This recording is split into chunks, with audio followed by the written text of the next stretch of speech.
Hi students, आज हम लोग द्विघात समीकरण क्लास 10th के लिए बताने जा रहे हैं।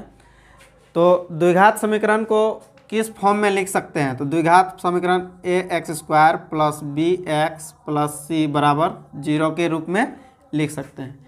एक उदाहरण लेते हैं, जैसे 2x² माइनस 6x प्लस 3 बराबर 0। ठीक है, तो इसके ये बराबर यहाँ पर क्या हो जाएगा, 2 हो जाएगा, b बराबर -6 और c बराबर कितना हो जाएगा, 3 होगा। लेकिन द्विघात समीकरण बराबर फॉर्मूला होता है, क्या होता है भाई? तो d बराबर क्या होता है, b² माइनस 4ac। d² बराबर क्या होता है, b² माइनस 4ac। ठीक है, और एक तब क्या होता है, d निकालने के बाद क्या निकालते हैं हम लोग, मूल निकालते हैं, है ना। मूल को हम लोग x मान, है ना। x बराबर क्या होता है, -b² प्लस माइनस √d/2a। कहीं कहीं पर यहाँ पर इसको इस तरह से लिखा रहता है, b plus minus √b² minus 4ac/2a। तो उससे हम लोग को घबराने की ज़रूरत नहीं है, क्योंकि d का मान ना पहले यहाँ पर नहीं रखता है, और अगर हम लोग पहले निकाल लेंगे तो ये वाला मान नहीं रखेंगे। हम लोग पहले निकालेंगे, क्यों? क्योंकि थोड़ा सा निकालने में सुविधा हो। तो इस तरह से हम लोग मूल की प्रकृति निकाल सकते हैं इस फॉर्मूला से। लेकिन मूलों की जब प्रकृति निकालना हो, तो इस फॉर्म में हम लोग निकाल सकते हैं, है ना। विविक्तकार हो गया d बराबर, इसी को क्या बोलते हैं, विविक्तकार। इसी को क्या बोलते हैं, विविक्तकार।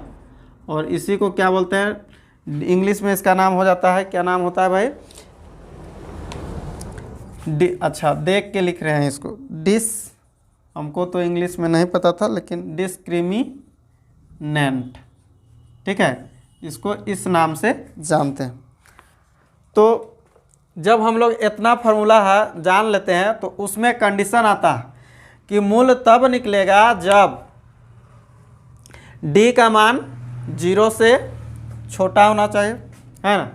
0 से छोटा होगा तो निकलेगा क्या, नहीं निकलेगा। अगर d का मान 0 से छोटा होगा तो इसका कोई मूल वास्तविक नहीं होगा। तब क्या होता है, d का मान क्या होता है भाई, d का मान अगर 0 से बड़ा हो, अच्छा ये तो छोटा लिख दिए थे, यहाँ पर बड़ा लिखे थे लेकिन छोटा बोल रहे थे, चूँकि d का मान बड़ा होगा 0 से, d का मान 0 से बड़ा होगा, तो समझ लीजिए क्या कि मूल वास्तविक में होगा और इसका मूल निकलेगा, है ना।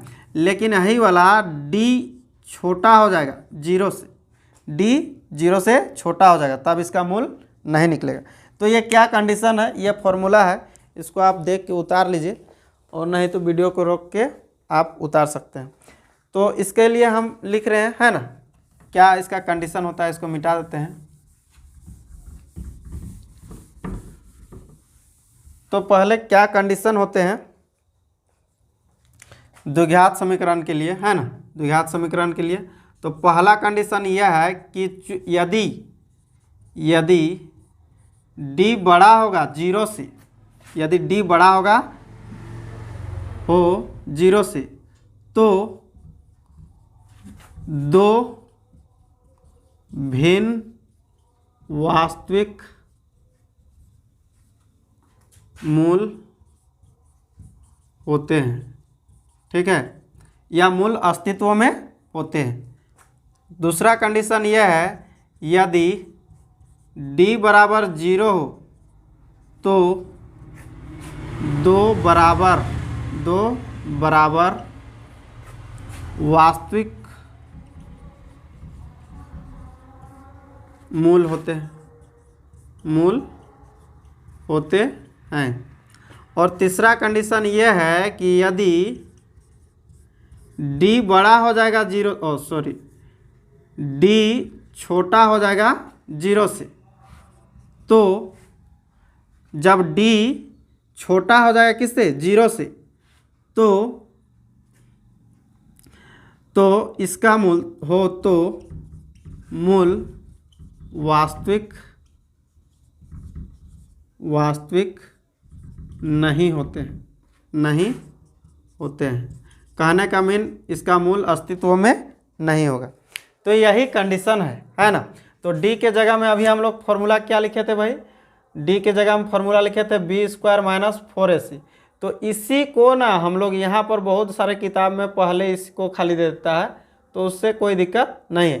तो 1 नंबर वाला क्वेश्चन में कभी कभी आप लोग घबरा जाते हैं कि ऐसा दे दिया है, ये कंडीशन दिया हुआ है कि बी स्क्वायर माइनस 4ac दे दिया है बराबर बड़ा होगा 0 से, तब यह मूल निकलेगा कि नहीं, ऑब्जेक्टिव वाला में दिया रहता है। तो उस समय ये मानना है ये क्या है भाई, डी है, ये ध्यान में रखना है, तभी आप लोग 1 नंबर उठा सकते हैं। नहीं तो पता चलेगा जब ऑब्जेक्टिव बना रहे हैं तो ये गलत करके आ गए हैं, है ना।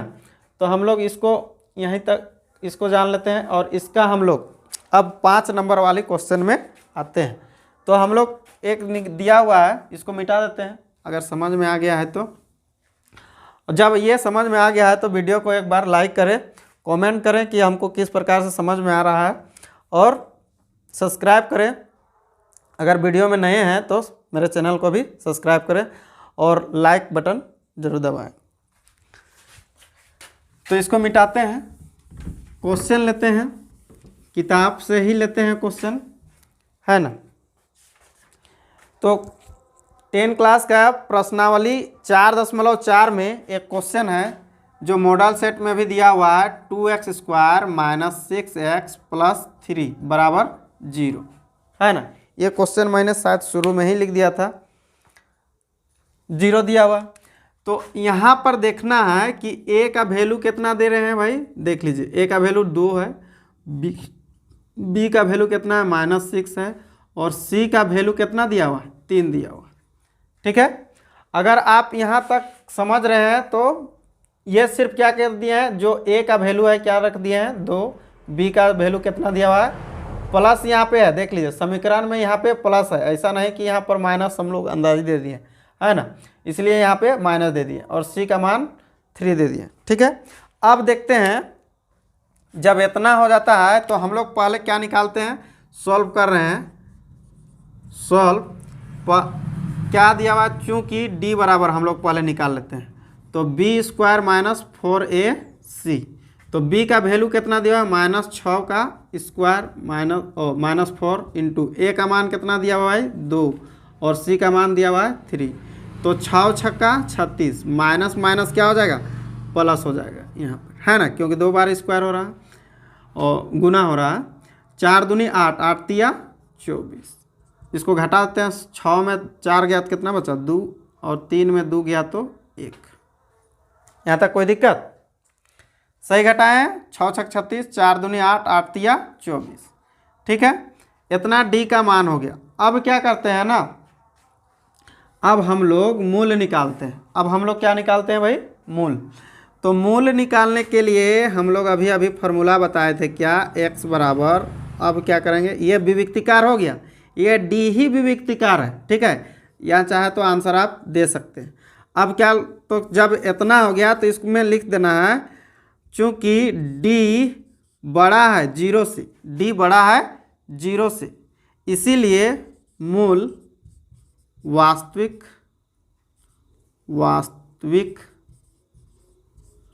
होगा या मूल अस्तित्व में होगा। मूल वास्तविक होगा या मूल अस्तित्व में होगा। आई बात समझ में। जब इतना हो गया, ये एक यहाँ पर बोला था कि ये मूल की प्रकृति कैसा है, तो मूल की प्रकृति वास्तविक होगा। तो जब मूल की प्रकृति पता चल गया तो हम लोग अब क्या करते हैं भाई, अब मूल निकालते हैं। तो मूल को हम लोग क्या मानेंगे, x बराबर क्या होता है भाई, हम लोग अभी पढ़े हैं b plus minus root d बटे 2a। वही चीज़ यहाँ बताए थे, d के जगह में क्या हम लोग डायरेक्ट फार्मूला रख सकते थे, बी स्क्वायर माइनस 4ac। इसको हम लोग इस तरह से भी रख सकते थे, plus minus root B square minus 4ac बटे 2a। तो हम लोग को पता नहीं चलता कि ये मूल वास्तविक है कि नहीं है, तो इसीलिए हम लोग बाद में पहले निकाल लिए सब कुछ। जिस तरह से क्वेश्चन है 5 नंबर लाना है क्वेश्चन में, तो इसीलिए हम लोग उस तरह से सिस्टेमेटिक वाइज से बना रहे हैं। जब यहाँ फॉर्मूला लगा देते हैं तो उसके बाद क्या करते हैं, इसको माइनस b के जगह में कितना दिया हुआ है, -6 दिया हुआ है, plus minus root D, D का वैल्यू कितना आया हुआ है 12 आया हुआ है। 2 और ए के जगह में कितना दिया हुआ है भाई 2, ए के जगह में कितना दिया हुआ है 2। ठीक है, अब यहाँ देखते हैं हम लोग, जब इतना आ गया है तो हम लोग अब सॉल्व करने का कोशिश करते हैं। माइनस माइनस क्या हो जाएगा +6 प्लस माइनस, अगर इसको हम लोग तोड़ेंगे तो 4 गुना 3 में तोड़ सकते हैं, बटे 2 दूनी 4। ठीक है, अब यहाँ पे आता है क्या 6 प्लस माइनस, इसका वर्गमूल निकल जाएगा 4 का 2 और √3 बटे 4, बटे में क्या भाई 4। यहाँ तक समझने में कोई दिक्कत? अब इसको ना 2 अलग अलग पार्ट में डिवाइड कर, मतलब बांट देते हैं। बांट क्या देते हैं, मतलब अलग कर दे, एक बार प्लस में एक बार माइनस में। तो एक बार माइनस में हो गया और एक बार किस में कर देना है 6, अच्छा ये प्लस में हो गया और इसको माइनस। ठीक है, अब यहाँ पर ना ये दोनों से कॉमन ले लेते हैं, 2 कॉमन ले लिए तो यहाँ 3 बच गया और यहाँ पे √3 बच गया। ठीक है, अब बट्टा में 4 काट देते हैं, 2 कम 2 2 दूनी 4, तो कितना आ गया मेरा आंसर √3 बटे 2। ठीक है, यह आंसर हो गया। अब इसमें भी वैसा ही करना है, 2 कॉमन ले लिए तो 3 बच गया, -3 बटे 4 काट देते हैं, तो कितना आ गया -3 और 3 माइनस √3 बटे 2, यही आंसर। यही क्या हो गया भाई आंसर। तो हमको लगता है समझ में आ गया होगा, है ना। अगर समझ में आ रही है तो एक बार लाइक बटन ज़रूर दबाएं, ताकि हमें भी मोटिवेट हो, हम भी मोटिवेट हो, ताकि हमको भी लगे कि और वीडियो बनाने हैं। इससे हमें भी खुशी होगी और आप लोग को भी फ़ायदा मिलेगा। तो आप देख लीजिए एक बार, उसके बाद उतार सकते हैं।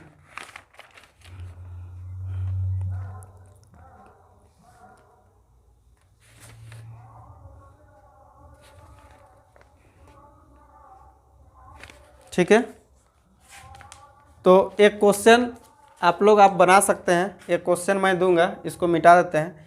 ये क्वेश्चन है 2x² - 3x + 5। इसको आप लोग बना के हमको कमेंट बॉक्स में बताइए कि ये आप लोग का क्वेश्चन बन रहा है कि नहीं। अगर नहीं बन रहा है तो मैं इसको भी बताऊंगा। तो यहाँ से हम कितने नंबर बताएं, 5 नंबर तो ये सब्जेक्टिव में डिस्क्रिप्टिव में बता ही दिए। जो 5 नंबर का बनाना रहता है, पूरा सॉल्व करना रहता है, उसको डिस्क्रिप्टिव बोलते हैं। तो इसको बता दिए हैं। और जो ये सब एक नंबर का और ये 1 नंबर का, 2 नंबर का जो ऑब्जेक्टिव में पूछता है फॉर्मूला वगैरह, तो 5 और 2 7 या 6 नंबर का प्रश्न यहाँ से पूछता है। तो आज के लिए इतना ही, है ना। आप लोग देख सकते हैं समझ में आ ही गया होगा। और अगर नहीं आता है या कहीं पर ऐसा प्रॉब्लम होता है तो हमें भी कमेंट कीजिए और बताइए कि हमको इस जगह पे समझ में नहीं आता है, तो मैं उसका भी रिप्लाई दूंगा। Thank you.